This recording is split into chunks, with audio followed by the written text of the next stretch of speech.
윤보선 민주주의연구원 2025년 후기 학술회의에 참석해 주신 모든 분들께 감사드립니다. 오늘 그 학술회의 전체 진행을 맡은 윤보선 민주주의연구원 연구위원 김정희 박사입니다.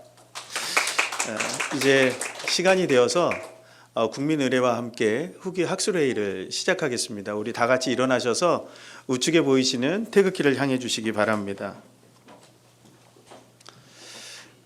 국기에 대하여 경례.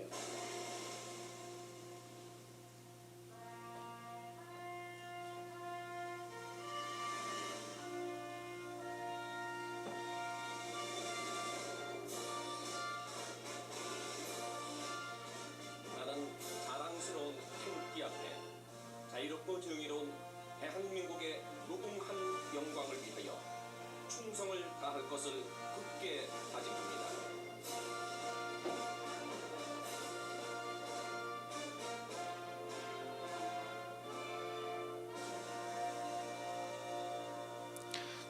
바로 애국가는 1절만 제창하시겠습니다.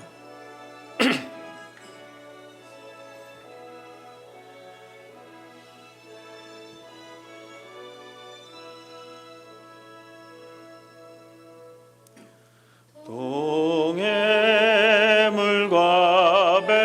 백두산이 마르고 닳도록 하나님이 보호하사 우리나라 만세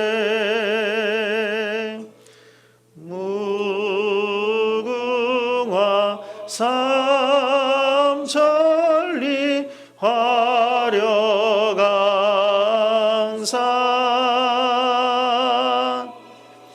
대한 사람 대안으로 길이 보전하세.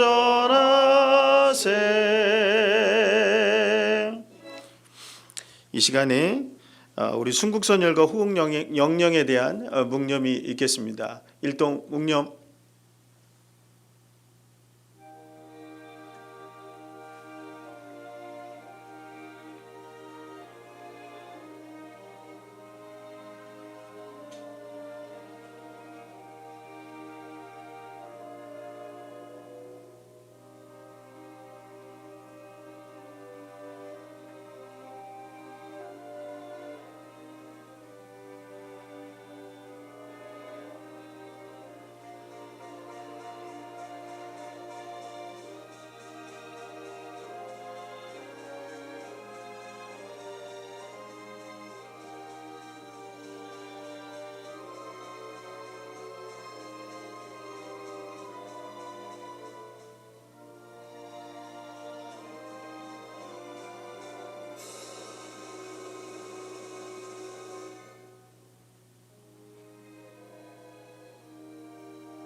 바로 자리에 앉아주시기 바랍니다.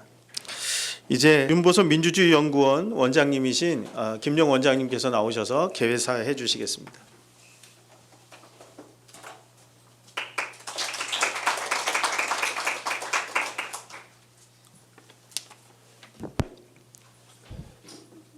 여러분들 만나 뵙게 되어서 대단히 반갑습니다. 추운 날씨에도 불구하고 이 자리를 빛내주시기 위해서 참석해 주신 모든 분들께 깊이 감사드립니다. 개회사에 들어가기 전에 우리 연구원과 관련되어서 한 가지 말씀을 드리지 않을 수 없습니다. 이미 여기 계신 분들 중에서 알고 계신 분들이 많이 계시겠지만 그동안 윤보선 대통령 기념사업회와 우리 연구원을 창립하고 이끌어주신 윤상구 대표께서 지난 9월에 타계하셨습니다. 그동안 윤 대표께서 탁월한 리더십을 발휘해서 기념사업회와 연구원을 반석 위에 올려놓고 홀련히 떠나가셨습니다. 여러분들과 함께 참담한 심정을 달래면서 고인의 명복을 빕니다. 다행히 고인의 아들 윤일령 대표께서 앞으로 고인의 뜻을 개성 발전시켜 나가기로 했습니다. 여러분들께서 많이 도와주시기 바랍니다. 오늘 학술회의 주제는 트럼프 시대 국제사회의 변화와 한반도입니다. 이 주제를 선정한 배경은 대략 두 가지로 요약해서 말씀드릴 수 있겠습니다. 첫째는 최근 국제 정세가 요동치고 있다고 해도 과언할 정도로 심각한 변화를 보여주고 있는데, 이러한 변화의 본질이 무엇인가 하는 것에 대한 해답을 찾기 위한 것입니다. 다른 하나는 이러한 변화에 우리나라가 어떻게 하면은 효과적으로 대응해서 국익을 달성할 수 있을 것인가 하는 것을 서로 모색해 보려는 것입니다. 보다 구체적으로 말씀드리면 오늘날 국제사회에서는 과거에 볼 수 없었던 일들이 많이 일어나고 있습니다. 3년 전에 시작된 우크라이나 전쟁은 여전히 계속되고 있는 가운데서 북한이 러시아에 파병을 함으로써 북러 관계가 밀착되고, 이러한 일들이 한반도에 미치는 영향도 만만치 않을 것으로 예상됩니다. 하마스 전쟁은 종전에 합의했음에도 불구하고 아직 불안 요소가 많이 있습니다. 이와 함께 지난 1월에 출범한 트럼프 행정부 2기는 우리나라를 비롯해서 여러 나라에 고관세를 매기는 이러한 관세 전쟁이라고 할 수 있는 이러한 일들이 벌어지고 있습니다. 또 AI 시대의 도래와 함께 미중 패권 경쟁은 더욱더 치열해지고 있습니다. 우리에게 미치는 영향도 만만치 않을 것으로 예상됩니다. 과연 이러한 국제정세의 변화가 우리의 안보와 외교는 물론이거니와 우리의 정치 경제에 미치는 영향이 막중하기 때문에 우리들이 아주 정교한 외교 안보 전략이 필요하다고 생각합니다. 지난 6월에 출범한 이재명 정부가 외교 역량을 헤치고 국익을 달성해야 하는 중대한 과제를 안게 되었습니다. 지난달 말에 경주에서 개최된 에이펙 회의에서 한중, 한일, 미중 정상회담이 열렸지만 주요 현안을 물론 커버했지만 근본적인 해결책보다는 현상 유지에 그치지 않았나 하는 이런 인상을 갖지 않을 수 없습니다. 아무쪼록 이번 학술회의가 이러한 궁금증을 풀어나갈 수 있기를 바람하지 않습니다. 이번 회의를 통해서 국제정세의 변화의 본질이 무엇인지, 또 이러한 변화가 동북아와 한반도에 미치는 영향은 무엇인지, 그리고 우리는 이러한 정세 변화에 어떻게 효과적으로 대응할 것인지에 대한 해답을 제시해 주실 것으로 기대합니다. 사실 우리 연구원은 매년 정기적으로 학술회의를 개최해서 우리 사회가 당면한 국가적 과제를 심층적으로 탐구해서 적절한 해법을 제시하기 위해서 노력하고 있습니다. 특히 해위 윤보선 대통령과 고 윤상구 대표께서 염원하신 국제평화와 한반도의 평화 정착에 기여하려는 노력의 일환으로 이번 회의도 개최하게 되었습니다. 여러분들께서 끝까지 자리를 함께 하셔서 좋은 결실을 맺을 수 있도록 동참해 주시기를 간절히 바랍니다. 고맙습니다.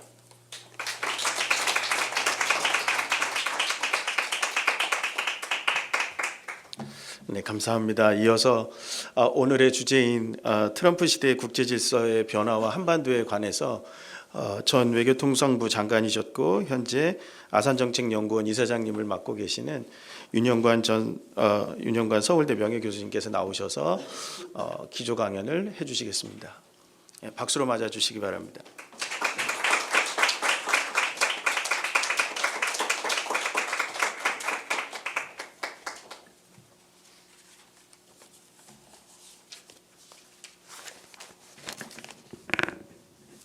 안녕하십니까. 방금 소개받은 윤영관입니다. 오늘 윤보선 민주주의연구원이 주최하는 2025년도 후기 학술회의에서 말씀을 전할 수 있게 되어 큰 영광으로 생각합니다. 이같이 뜻깊은 자리에 초대해 주신 김용호 원장님께 감사의 말씀을 전합니다. 올해 2025년 1월 20일 트럼프 2기가 출범한 이래 국제 질서가 크게 변하고 있습니다. 그 변화의 핵심은 2차 대전 종전 이후 지난 80년간 자유주의 국제 질서의 유지를 위해서 미국이 담당해온 국제적 리더십 역할을 포기한 데 있습니다. 트럼프 대통령은 미국이 국제적 리더십을 행사해 오는 동안 미국은 손해만 보았다고 생각합니다. 그리고 자유무역 질서의 틀 안에서 무역 파트너들은 불공정한 무역으로 미국에 부당한 피해를 끼쳤고 또 기축통화 역할을 하느라고 달러가 고평가되어서 무역 수지 적자 요인이 되었다고 생각합니다. 안보 측면에서도 미국의 동맹국들은 제 몫의 부담을 지불하지 않고 무임승차하면서 미국을 갈취했다고 생각합니다. 그래서 이제 트럼프 행정부는 미국 스스로의 이익, 특히 경제적 이익을 집중적으로 추구하면서 이른바 미국 우선주의 외교를 펼쳐나가고 있습니다. 자유주의 국제 질서는 다양한 정의와 견해들이 있습니다. 그러나 국제정치, 국제경제, 그리고 국내 정치 세 가지 차원에서 대체적으로 다음과 같은 핵심적인 속성을 가지고 있다고 볼 수 있습니다. 첫째, 국제정치 차원에서는 유엔 헌장에 명시되어 있는 영토 주권, 또 자결권을 존중하고 주권 평등과 다자주의 정신에 입각해서 합의한 국제 규범들을 지켜나가자는 것입니다. 둘째, 국제 경제 차원에서는 자유무역과 개방경제를 기본으로 시장의 합리성을 따라서 모두가 함께 이득을 보는 세상을 만들자는 것입니다. 셋째, 국내 정치 차원에서는 인간의 고귀한 가치와 기본권을 존중해야 한다는 정신을 가장 잘 구현하는 민주주의를 시행해 나가자는 것입니다. 이러한 자유주의 국제 질서의 탄생은 1, 2차 세계대전에 대한 통절한 반성에서 시작되었습니다. 1차 대전의 경우 우드로 윌슨 미국 대통령이 주도하는 국제연맹을 설립했고 국가들 간의 관계가 힘, 즉 권력의 논리, 예를 들어서 세력균형 논리에 의존하는 것이 아니라 국가들이 합의한 규범에 기반하는 집단 안보 질서를 추구했습니다. 그러나 미국 상원의 고립주의자들의 강한 반대에 부딪혀 미국의 국제연맹 가입은 좌절되었고 국제연맹은 힘이 빠지게 되었습니다. 그 결과 1930년대 이탈리아가 에티오피아를 침공하고 일본이 만주를 불법 침략했을 때에도 국제연맹은 무기력했습니다. 결국 국제질서는 힘이 난무하는 그리고 무역 보호주의 경쟁이 심화되는 세상이 되었습니다. 그와 함께 주요 국가들 내부적으로는 정치 사회적 혼란이 하게 되고 포퓰리스트 선동가들이 권력을 장악하게 되었으며 결국 세계는 2차 대전이라는 대재앙으로 치달았습니다. 2차 대전 종전을 전후해서 미국의 프랭클린 D 루스벨트 대통령, 해리 트루먼 대통령은 다시 한번 힘이 아닌 규범에 기반한 질서 창출을 시도했습니다. 그래서 국제연합을 창설했고 전후 자유주의 국제질서의 틀을 갖춰나갔습니다. 앞에서 언급한 영토주권, 자결권, 다자주의 원칙뿐만 아니라 국제경제 차원에서도 자유무역과 효율적인 국제통화 질서의 구축을 위해서 국제무역기구, 국제통화기금, 세계은행을 만들었습니다. 그러나 국제무역기구는 1950년 미국 의회의 고립주의자들이 하바나 헌장 비준을 거부함으로써 무산되었고 그 대신 1947년 임시조치로 합의되었던 관세 및 무역에 관한 일반협정 가트라고 알려져 있습니다만 이것이 전후 국제무역 질서를 주도하게 되었습니다. 여기에는 자유무역을 통해서 국가들 간의 교류가 심화되면 그것이 민주주의 정치의 발전에도 기여할 것이라는 믿음이 자리 잡고 있었습니다. 예를 들어 미국의 닉슨 행정부가 대중국 포용 정책을 시작하던 1970년대 초반 이후 미국의 최고 정책 결정자들은 내심 중국을 포용하고 무역과 투자를 통해 교류를 심화하면 중국도 언젠가는 민주화의 길로 갈 것이다라는 기대를 품고 있었습니다.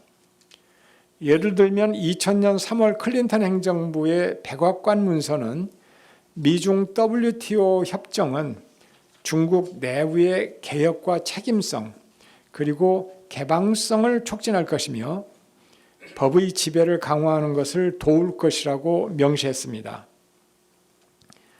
이와 같은 자유주의 국제질서는 지난 80년간 완벽하지는 않았지만 나름대로 잘 작동해서 세계는 2차 대전 이전에 오랜 기간 동안 때보다 상대적으로 안정과 번영을 구가할 수 있었습니다. 그러나 20여 년 전부터 자유주의 국제질서는 흔들리기 시작했습니다.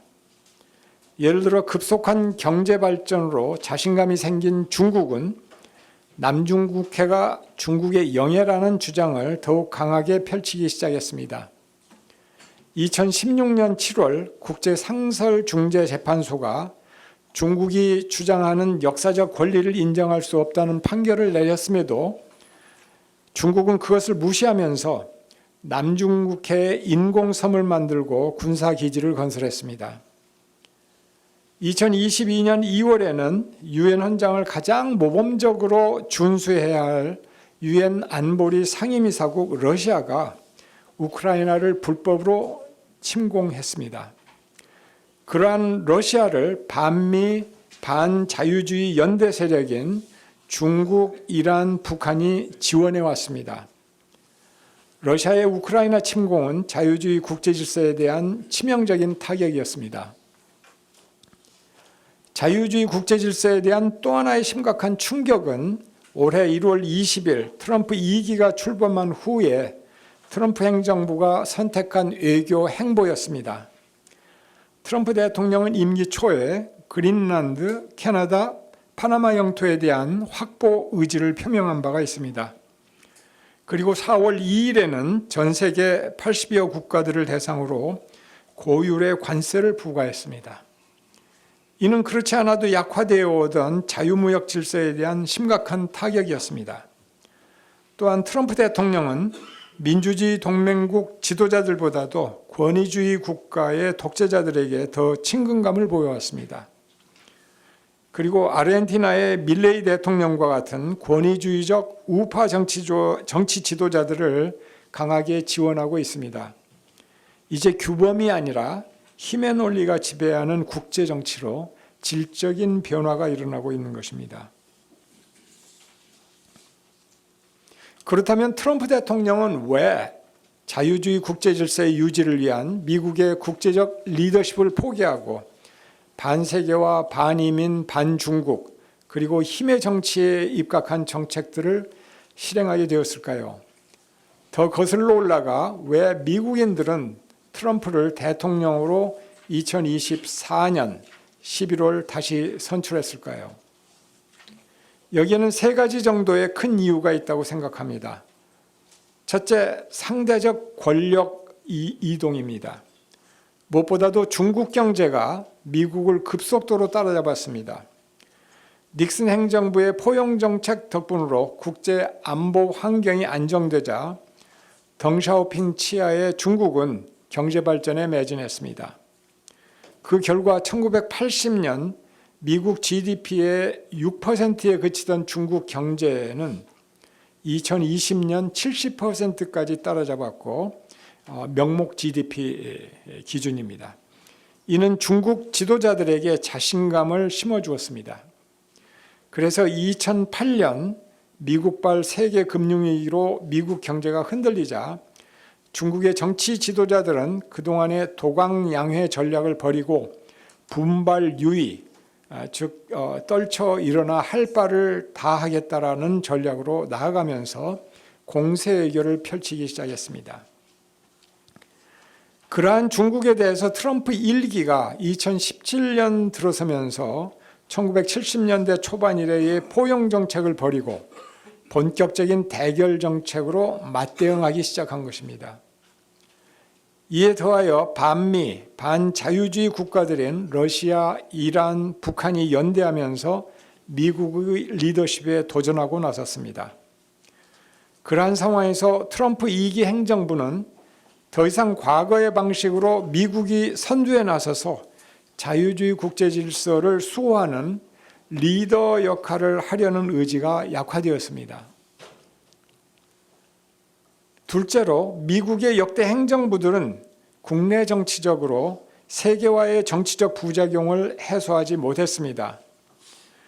1930년대 말 이후 주류 경제 독트린으로 자리 잡았던 케인즈주의가 1970년대에 혼란을 겪으면서 1980년대 초일에 신자유주의로 대체되었습니다.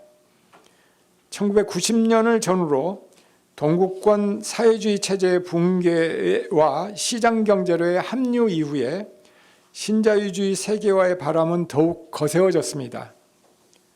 중국 등 아시아 지역에 싼 수입품들이 밀려 들어왔고 경쟁력을 잃은 미국의 철강, 자동차, 조선 등 전통 제조업 분야는 중국 등의 제3의 지역으로 이전했습니다.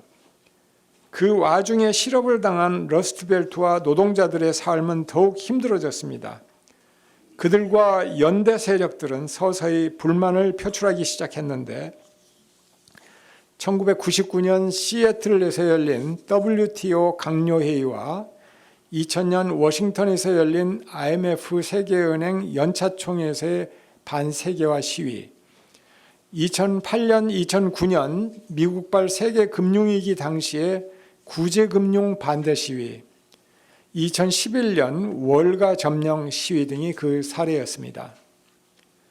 문제의 원인은 미국의 공화당 정부나 민주당 정부 할 것 없이 강력한 사회복지, 직업 재훈련과 재교육 시스템으로 세계화 과정에서 어려움에 빠진 노동자들이 새로운 업종으로 순탄하게 이전하도록 돕지 못했다는 데 있었습니다.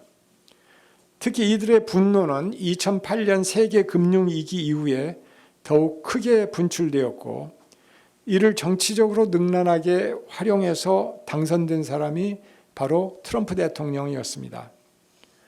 물론 이러한 소득 불평등의 심화뿐만 아니라 이른바 정체성 정치, 아이덴티티 폴리틱스라고 하는 국내 정치 사회적 갈등도 트럼프 집권의 힘이 되었습니다. 이로 인해서 생겨난 미국 정치, 경제, 사회의 극심한 분열은 미국이 대외적으로 국제 질서의 유지를 위해서 적극적인 외교 정책을 추구하는 데 필요한 정치적 동력을 약화시켰습니다. 셋째, 엄청난 미국의 재정 적자입니다. 미국 연방정부의 부채는 2025년 37조 달러에 상당한데 매년 이자 지급만 8,800억 달러로 국방비 지출을 상회했습니다. 이 같은 상황에서 트럼프 행정부는 동맹국들의 방위비 증가를 압박하게 되었고 기존의 미군 배치도 최대한 효율적으로 배치하여 비용 절감을 노리고 있습니다. 지난 4월 2일 트럼프 대통령이 고율 관세를 부과한 배경에도 관세 수입을 통해 재정 부담을 줄여보고자 하는 의도도 작용하고 있었습니다. 이러한 상황에서 트럼프 2기 행정부는 2차 대전 이후처럼 미국의 이익을 거시적이고 장기적인 관점에서 정의 내리고 자유주의 국제 질서에서 국제사회가 안정되고 번영하는 것이 미국의 국익에 합치하는 것으로 간주할 여유를 잃게 되었습니다. 이제 미국의 국익은 단기적이고 미시적이고 거래적인 관점에서 정의되고 있으며 그래서 장기적 거시 전략보다는 단기적 경제이익 추구에 몰두하게 되었습니다. 1차 대전 이후 전간기 20년 동안 미국이 그러한 방식의 외교를 했을 때 국제정치의 리더십 공백이 초래되었고 그 결과 미국 자신을 포함한 전 세계가 파국으로 치달았다는 교훈을 미국은 잊어가고 있습니다. 그러한 맥락에서 외교 안보 분야에서도 미국의 부담과 역할을 줄이고 동맹국들이 더 큰 짐을 지고 자체 방위에 힘쓰도록 하는, 그리고 미국은 중국 억제에만 집중하겠다는 방향으로 나가고 있습니다. 이처럼 와해되고 있는 자유주의 국제질서는 다음과 같은 몇 가지 측면에서 한반도의 불안정 요인과 리스크를 상당히 증가시킬 것으로 예측이 됩니다. 첫째, 한미동맹의 불확실성 증가 문제입니다. 트럼프 대통령은 민주주의, 자유, 인권 등의 가치 규범에 기반한 동맹관계가 아니라 단기적 경제 거래의 관점에서 동맹을 바라봅니다. 그는 트럼프 2기 출범 후 지난 10개월 동안 한국에 대한 미국의 확실한 안보 공약, 특히 핵 우산을 어떤 경우에도 제공해 주겠다는 약속을 하지 않았습니다. 그래서 우리 국민들은 상당한 불안감을 느꼈습니다. 그렇기에 트럼프 행정부의 동맹에 대한 거래적 접근에도 불구하고 북한의 고조되는 무력 위협을 고려할 때 미국이 핵 확장 억제 등 안보 공약을 지속하도록 하는데 최선의 외교적 노력을 기울여야 할 것입니다.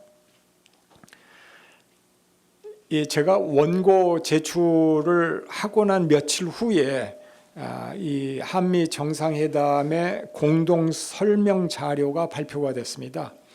그래서 그 공동 설명 자료 그것을 읽고서 느낀 것을 다소 반영을 해서 좀 보완을 했습니다. 현 정부는 조선업, 방산, 원전 등 제조업 분야에서 한미 양국의 산업 협력의 심화를 통해서 미국이 한국에 대한 안보 공약을 지키도록 노력해 왔다고 생각합니다. 그런 의미에서 지난 10월 29일 경주에서의 한미 정상회담에서는 의미 있는 진전이 있었다고 봅니다.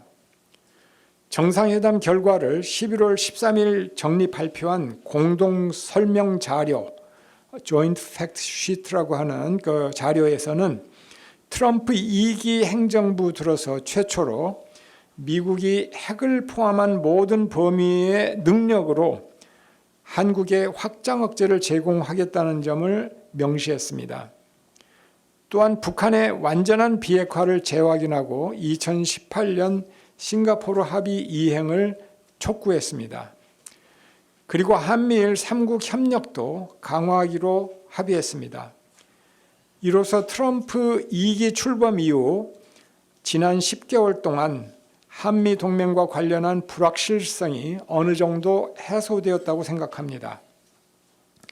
그러나 아직도 많은 도전 과제들이 남아 있습니다. 미국은 제조업이 GDP에서 차지하는 비중이 9.4%밖에 되지 않는 서비스 경제입니다. 숙련된 제조업 노동 인력을 찾기가 대단히 힘들다는 이야기입니다. 그런 상황에서 의회의 협조나 규제 완화를 어떻게 확보할 수 있을지, 조선업 등 여러 분야에서 산업 협력을 어떻게 효율적으로 진행시킬 수 있을지가 문제입니다. 미중 경쟁이 격화되는 과정에서 어떻게 한미 동맹을 강화해 나가면서 동시에 중국과의 협력 관계도 유지해 나갈 수 있을지 이것도 큰 과제입니다. 둘째, 트럼프 2기 행정부는 북한과의 대화 재개를 강하게 원하고 있습니다. 이는 남북 간의 고조된 긴장을 완화할 수 있을 것이라는 측면에서 긍정적입니다. 그러나 실제로 북미 간 협상이 진행되는 경우 만일 미국이 미국 우선주의의 관점에서 협상에 임한다면 한국의 안보 우려를 얼마나 해소시켜주는 결과물을 도출해낼 수 있을지 의문입니다. 남북미 3자에게 모두 만족스러운 최적의 합의를 도출해내서 한반도의 평화 정착이 가능하게 하는 것, 그것이 우리 정부의 중요한 외교 과제로 남아 있습니다.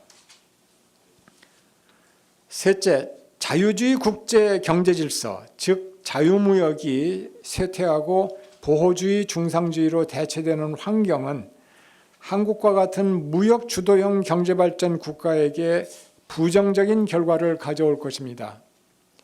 미중 경쟁이 격화되고 정경 분리가 아니라 정치 안보와 경제가 엮여서 함께 돌아가는 새로운 상황에서 어떠한 전략으로 우리 경제의 활로를 찾아나갈 것인가가 중요한 과제로 등장했습니다. 예를 들어 한국 경제는 지나치게 미국과 중국에 대한 의존도가 높아서 양국 간 무역 전쟁이 벌어지면 가장 직접적으로 타격을 받고 있습니다. 어떻게 대외 경제 의존도를 다변화시키고 리스크를 줄일 것이냐, 경제 외교의 공간을 어떻게 확장해 나갈 것이냐, 글로벌 공급망 네트워크의 탄력성을 어떻게 확보해 나갈 것이냐, 이런 과제들이 우리 앞에 산적해 있습니다. 한국이 CPTPP에 가입하고 일본과의 경제 통합을 심화하며 인도와의 전략적 협력을 강화하면서 글로벌 사우스의 진출을 실행해 나가야 하는 이유가 여기에 있다고 생각합니다. 넷째, 세계 도처에서 민주주의가 후퇴하고 있습니다. 완전한 민주주의 체제 아래 사는 사람들은 10년 전 전 세계 인구의 12.5%에서 작년 2024년 6.6%로 감소했습니다. 미국을 비롯해서 독일, 프랑스, 영국, 오스트리아, 이탈리아, 헝가리 등 도처에서 극우파가 세력을 얻고 있습니다. 특히 미국이 권위주의 국가와의 경향을 보이고 있는 놀라운 현상은 한국을 포함한 세계의 다른 민주주의 국가들에게 상당한 부정적 전시효과를 가져다 줄 것입니다. 과거 민주주의의 대표적인 모범국가 미국에서도 이 정도의 일탈이 벌어지고 있는데 우리라고 해서 그 정도로 하지 말라는 법은 없는 거 아닌가 라는 식의 생각이 정치인들의 머릿속에 스며들게 될 것입니다. 즉 민주주의를 지켜야 한다는 심리적 마지노선이 무너지는 것이 우려되는 현실입니다. 세계는 지금 미국과 중국이라는 핵심 강대국 이외에도 EU, 러시아, 인도, 일본 등의 강대국들이 포진하여서 다양하게 상호작용하는 미국, 중국이 주도하는 다극체제로 진입하고 있습니다. 권력의 구성 요소인 군사력 차원에서는 아직도 미국과 중국 간의 양극체제라 말할 수 있겠습니다. 그렇지만 경제력을 추가하면 동아시아나 유럽, 걸프 지역 국가들이 중요 액터로 등장합니다. 또한 미국과 중국을 제외한 수많은 다른 국가들이 또 다른 지역에서 세계 정치를 미중 양자 대결의 프레임으로 바라보는 것을 거부하고 있습니다. 예를 들어 최근 제가 참석한 어느 국제회의에서 아세안 소속 국가 출신의 한 전문가는 아세안 국가들은 대체적으로 동맹적 시각에 대한 거부 반응을 가지고 있다고 말을 한 적이 있었습니다. 그리고 2023년 4월 프랑스의 마크롱 대통령은 중국을 방문하면서 유럽이 다가오는 새로운 세계의 제3의 극이 되어야 한다고 주장했습니다. 인도의 모디 총리, 브라질의 룰라 대통령도 미국과 중국 사이에서 자국의 전략적 자율성을 중시하고 있습니다. 이는 바이든 행정부가 세계를 미중 간의 그리고 민주주의 세력과 권위주의 세력 간의 양극 대결 체제로 보고 민주주의 동맹국들을 규합해서 중국 및 권위주의 세력에 대결하고자 했던 전략이 더 이상 효력을 잃고 있음을 의미합니다. 트럼프 대통령은 중국과의 대결 구도는 버리지 않았지만 이미 다른 한편으로는 미중 양극 대결만이 아닌 다극 질서의 권력 정치에 적응하는 외교 정책으로 선회하고 있습니다. 민주주의 동맹국들뿐만 아니라 다수의 권위주의 국가 지도자들과 열려있는 자세로 대화하고 교류하는 모습이 그러한 미국 외교 정책의 변화를 보여주고 있습니다. 이는 한국인들이 다가오는 세계를 어떻게 보아야 하는지에 대해 시사해 주는 바가 큽니다. 이러한 새로운 국제정치 상황은 한국으로 하여금 신냉전이라는 양극대결 체제적 시각보다는 그보다 더욱 유연하고 더욱 넓은 포괄적 시각과 사고를 요구하고 있습니다. 북한의 위협이라는 변수 때문에 여전히 미국과의 동맹 관계를 중요시하고 강화하려는 노력은 필요합니다. 그러나 세계의 다른 지역 및 다른 국가들과의 관계에 있어서는 더욱 유연하고 적극적인 자세로 임할 필요가 있습니다. 예를 들어 일본이나 유럽과 같은 뜻이 맞는 국가들과의 연대를 강화해서 불확실성과 불안정성이 강화되는 국제정세 속에서 한반도가 감당할 리스크를 줄여야 할 것입니다. 또한 인도와 같은 대국 그리고 글로벌 사우스와의 전략적 협력을 강화하여 경제 및 자원 외교를 다변화하고 한국의 글로벌 공급망 안정성을 높여나가야 할 것입니다. 이를 통해 그동안 동북아 주변국에 치중된 외교 지평을 크게 확장해야 할 것입니다. 결국 트럼프 2기의 도래로 인해서 급변하는 국제정세는 한국이 자국의 상승한 국력 수준에 걸맞는 선진 글로벌 외교를 본격적으로 펼쳐나가기를 요구하고 있는 것입니다. 마지막으로 해위 윤보선은 자유주의 사상과 민주주의 이념을 평생 실천한 정치 지도자이자 애국자였습니다.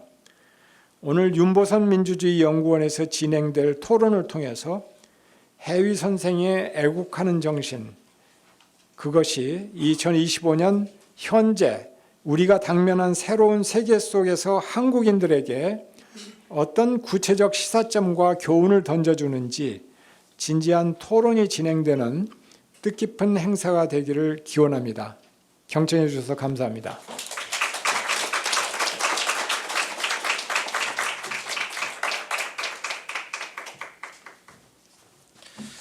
네, 이사장님께서 실제 현장에서 역할을 하셨고 그리고 최고의 전문가이신 것처럼 오늘의 주제에 맞춰서 전체적인 큰 밑그림을 너무 간략하고 상세하게 그려주신 것 같습니다. 이제 10분간 브레이크 타임을 좀 가지면서요.